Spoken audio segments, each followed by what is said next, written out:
কাল থেকে তোর স্কুল যাওয়ান বন্ধ। পড়াশোনা করে গরিবদের কোনো চাকরি নাই। কাল থেকে সকাল সকাল ভাটার কামে যাবে। তুই বসায় বসায় করে খাওয়াইতে পারুন না।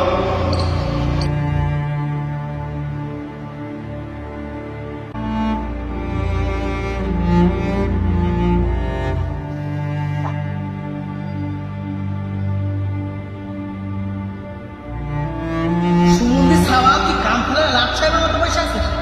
যা কামে যা। যে শিশুটির কাঁধে বই খাতার কলমে ভর্তি ব্যাগ থাকার কথা, তারই মাথায় আজ ইট পাথরের বোঝা। আমাদের দেশের কত শিশু ঝরে গেছে অভাবের ঝড়ে কিংবা পরিবারের চাপে। অকালেই কত শিশু ছেড়েছে স্কুলের সীমানা, পেট বাঁচাতেই বেছে নিয়েছে ইট পাথর ভাঙা কিংবা কত শত কলকারখানা। শিশুরা